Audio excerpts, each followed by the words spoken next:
Hey guys, what is going on, and welcome back to another episode of Club and Country. This is episode number 95, and today we have 3 more games with our Sainties in our 3 different competitions. Our first game is at home against Napoli in the big round of 16 tie in the Champions League, the first leg at McDermott Park. Then the second game today is against Shrewsbury in a round of 16 of the FA Cup. They've made it to the round of 16 and we're taking them on at McDermott Park. Now, as you all know, we don't get much luck in this series. We've lucked out in the FA Cup draw, no doubt about that, and have a very good chance of getting through to the quarterfinals. And our third and final game today is also in Scotland. All 3 games today in Scotland as we play host to Eddie Howe's Bournemouth. So yeah, 3 games today, all in 3 different competitions. And today we're going to find out where our priorities lie, which competition we take most seriously, and which competition we're desperate to win come the end of the season. I say which one, like, you know, we're definitely going to win one. We've not won anything so far in the series, so maybe I shouldn't be that confident.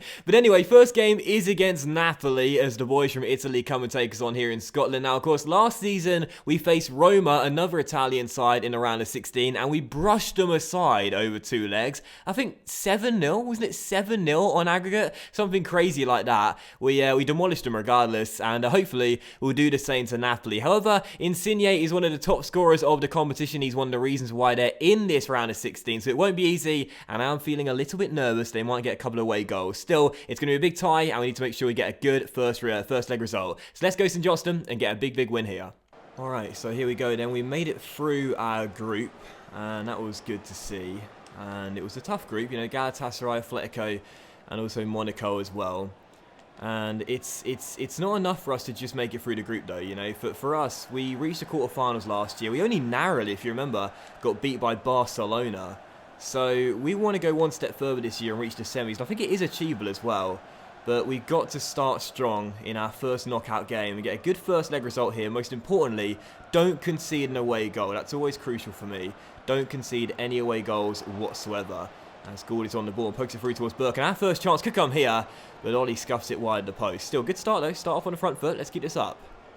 Early free kick to the Sainties. 13 minutes in. Another chance here. Gould will take it. And I'll whip one in towards that back post. In it goes towards Tony at the far post. And his header. Oh, it's looped in. It's looped in. Tony, what I said in the last episode, is back. And he sure is back. St Johnstone 1. Napoli 0. You what? What a fantastic header from Tony. Get in. Well, that looped up into the sky and came down with a bit of snow on it, I swear. What a header from Tony. It loops over the goalkeeper and right into that far corner. I mean, he beat 2 black shirts in the air, including John Anthony Brooks, the American centre-half. A brilliant leap and a fantastic header. It took him a long time to get started, but now he's back. Tony with a big goal, and we go in front. Go on, Barry, up you get son. Yes, Barry Hamilton. Big boy Barry through towards the Tory. And that's a great through ball by the Tory. And Burke denied by a great save by Jan Sommer. We've made one hell of a start in this game. Still only leading by 1-0. And I want a second goal because we know how good Napoli are. They're a very, well, I mean, that was that's right on cue. They are a very good team, though. They're in a round of 16 for a reason. And obviously, Insigne is one of the top scorers this year in the Champions League in the game. And we need to keep him quiet as Patterson storms in the area.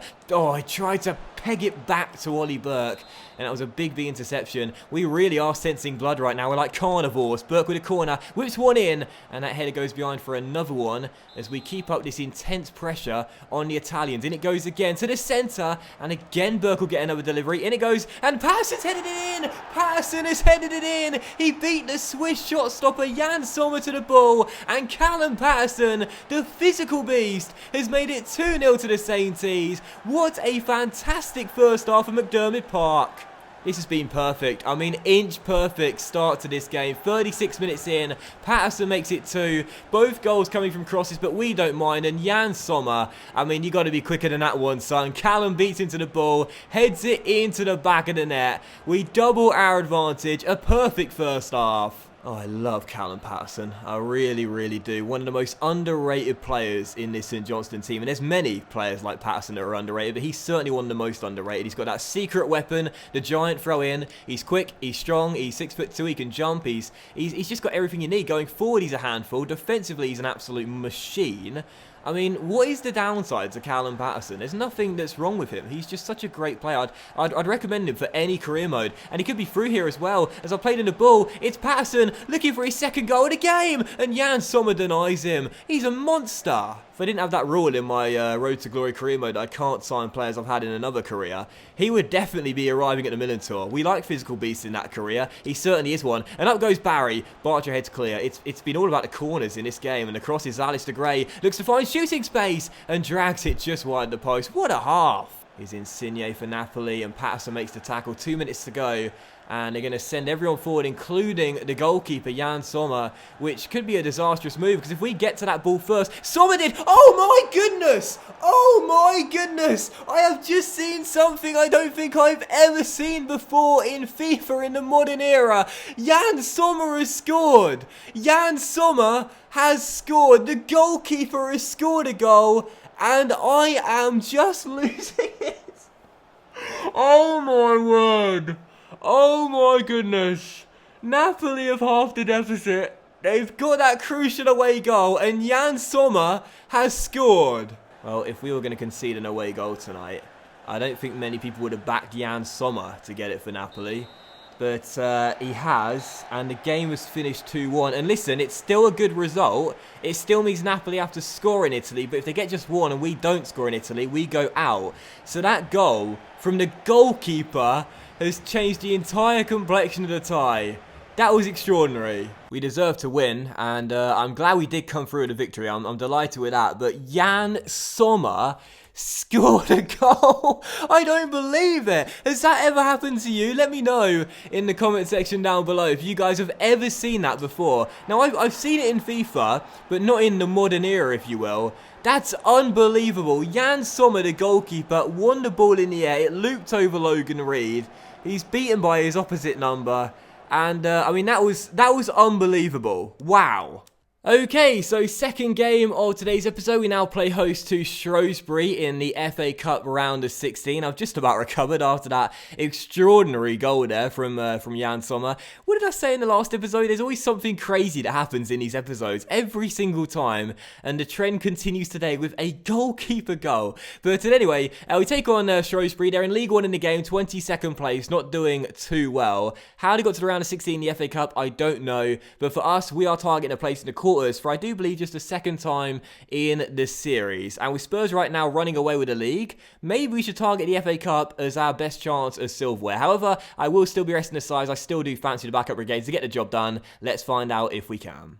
So here we go then, Shrewsbury at home. I mean, this should be a banker. I mean, it really, really should when you think about it. But I don't know, we choked quite a lot in this series, so I wouldn't be surprised if we do it once again. But of course, the main thing we're desperate to avoid is that dreaded FA Cup replay, especially when the Premier League games are coming thick and fast. We're doing everything we can to stay in the title race and keep our dreams alive, and in the Champions League too, we'll have a crucial second leg against Napoli and Italy to come in in the next couple of weeks as well. So yeah, this is a big game, but we just can't afford that replay. So we need to get through with minimal fuss. Jones, and that pass has gone through the legs of John Sutar, I think. Mate, concentrate. I know you want to lead the club, but calm down, bro. I'll put you on the team for this game. You got to perform. And Shrewsbury are inside here. Shrewsbury are inside. Shrewsbury could have made it 1-0, and John Ruddy has bailed me out. Something a great start to this game as Kirk Taylor finds Kirk Young, and now Shane Gray on the ball. We haven't started, really, as Gray looks for Young, and Young back inside towards Shane Gray. First game since back from injury. I was going to say inside towards McBurney, and he just couldn't get to the ball as Brown got it clear. That was a real chance there. The pass just a little bit too heavy for Ollie, but here's Gray on the ball to Dougie. Dougie towards Gray. I see a man out wide. It's Ryan Fraser, and this is a real chance here. Fraser using his pace to get inside the area. The goalkeeper makes the save, and it goes behind for a goal kick. FA Cup replay should not exist. You know, they're just awful. They are literally, they are worse than my Chris Smoove impressions. I mean, seriously, it's just ridiculous. They annoy me so much, and in the game, due to the scheduling problems, they always come like one day after like a Champions League final or something. But here's McBurney storming inside, taken down, and the referee's given a spot kick. Now I must say, Ryan McGivern will count himself very unlucky there because he won the ball, but I'm not sure if he took the man down first. Let's have a look on the replay. Well, this isn't the best angle for it. And, oh, I think actually, to be fair, he does take down McBurney first. I think the referee has probably called it right, but it is still a debatable one. But anyway, a chance here for us to go in front from the spot. And we've got to convert this. Who's standing at stake? Is that Kirk Young? Is it Kirk Young? It is Kirk Young. Who's got the best penalty kick taking stat? I think McBurney will have it. Yeah, McBurney. So we'll let Ollie take it. And I'm going to smash it to that left-hand side. We need this to find the back of the net. Come on, Ollie. Come on, Ollie. Come on, Ollie. Oh, yes, it's gone in. It's just about gone in. Oliver McBurney has put us in front. And we take the lead through the ex-Swansea striker. Oh, my goodness. But that was a little bit lucky there. I think it might have deflected in off the bar and then the goalkeeper's back. I'll watch this on the replay. Oh, no, actually, it was a brilliant penalty. I thought at first it might have hit the bar and hit the goalkeeper. But instead, it was a perfect penalty. In off the underside of the crossbar. A brilliant spot kick, and am I glad I let him take it. 1-0 to the Sainties. Come on. Patterson's throw finds Fraser down the right hand side. He'll float one into the centre, and there is Shane Gray for his first goal since returning from injury in his first start from injury. We've doubled our advantage just before the break, and that should surely do it now. 45 minutes to go. We're the stronger team though, 2 goals up, and I'm pretty sure we're going through to the quarters. Well, there it is. The dreaded FA Cup replay is avoided. We don't choke here at McDermott Park, and we've booked our place into the FA Cup quarterfinals. Definitely deserved a win. We are through and are now 90 minutes away from booking a place at Wembley for the first time in the series. Big win here. We haven't lost a game now in quite a while either. Anyway, 2-0 the final score. Definitely deserved a win. And yeah, 90 minutes away now from a place at the capital. I must say, the FA Cup is never my priority in any career mode, but maybe it should be in this season. It should be the exception. In every other series I do, I don't care. Maybe this season I should care about it more, because we need some silverware. Alright then, so third and final game of today's episode, and once again John Souttar has turned down a contract, and it seems like he's going to be released come the end of the season, which is so frustrating because of course in FIFA you can't sign players who you've released ever again. So he's just going to sit in the free agents pool for the rest of his career, which is not a great career move for him, but that's agents for you. They never know your best interests. What am I talking about? I don't know. Anyway, third and final game. Shut up, Docs. Third and final game today is against Bournemouth. Eddie Howe's side come and takes on in Scotland. Long old trip for them. And we come into the game sitting in third place. We dropped to third for the first time in a while. We do have a game in hand on both United in second and Spurs who are in first. The league leaders are 9 points clear of us. So simply put, we cannot afford to slip up in the third and final game today. So Bournemouth, our third game. We need these big 3 points to stay in the title race. Well, the league title is the one I really want, obviously. But again, Spurs just, they don't slip up in the league. They only had 1 defeat all year long so far. That was away at Anfield against Liverpool. We're still yet to play them at McDermott Park, it should be said. But I'm starting to wonder, now we've dumped them out of the Cup, whether we should prioritise the Cup over the league. Something I don't ever do in career mode. I guess we'll play it by ear, but that is certainly something to consider at the very, very least.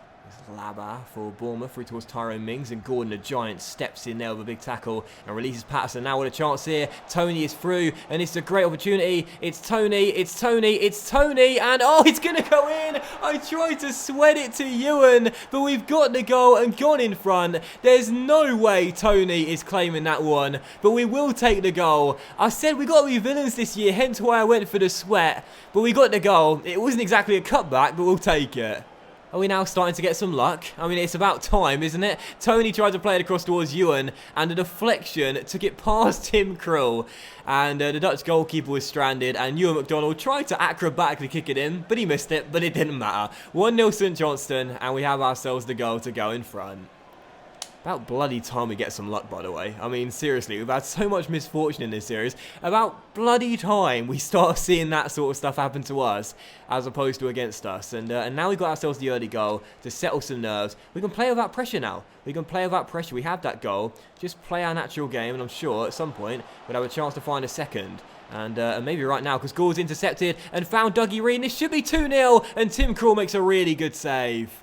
You know what I should have done with Tony? Shush the Bournemouth crowd. That would have been real villainous behaviour as Harrison crosses, and Barry with a big header gets it clear. And we still lead by 1. We started this game off very, very brightly here. Gould towards Tony. Tony now on the ball. Tries to turn Cafu, and the Brazilian right back can't keep up. Fraser now on the ball. Turns one. Looks for Tony. Down the right. Great chance here for a second goal. Tony inside to Ryan Gould. Takes his time. Sets himself. And then fires it well wide the post. No, this spells trouble. We're scrambling at the back here, scrambling at the back. Got to defend this well. Shot comes in. Oh, Jesus Christ. I mean, I wasn't defending very well up until that moment anyway. But Bournemouth have scored, and Lewis Cook has just levered one. And that goal was so similar to Etienne Capoe's goal against us for Watford when we surrendered our lead against them in a game we couldn't afford to slip up in. He just levered it first time. And I mean, that is unbelievable, isn't it? Unbelievable. I guess that's justice for our stupid little lucky cutback goal. Cook's got the goal, and it's 1-1. What a strike. Come on, Barry, your ball. Well done, well done, well done. Dougie through towards Fraser. Still time, lads, still time. Come on, Ryan storming down this left flank here against his former club. Trying to turn Adam Smith, who scored the own goal, but the right back made the tackle. Still, we are tied. Fraser throws it into Gould, takes it on the chest, turns a player, tries to hang one up to the back stick. Oliver Burke hits the woodwork, and it's cleared by Romalo. It's just not going to be our day. Well, there it is. We just never, ever, ever win all three in one episode. And once again, we have slipped up at home against a team we should be beating. 1-1 the final score. We deserved all 3 points. We played much better, but again, we have choked. And I got to say now, I asked at the start of the episode where our priority should lie. I think it's the cup. I think we should worry about the cup and just focus on that, because the league's going to be Spurs. However, that will end today's episode of Club and Country, guys, so a big thank you for watching. I really hope you have enjoyed it. If you did enjoy today's episode of C&C, then please do leave a like, as likes are, of course, very much appreciated, and they really help the channel out as well. We are now 8 points adrift of Spurs and back into second place, and there are 13 games to go. There's still a chance. We're still in the title race, but we're clinging on to a place in the title race, and right now, I think we should just settle for top 4 and worry about the cup. Much love, though. Have a fantastic evening, and I will see you for the next episode of C&C very soon. Bye.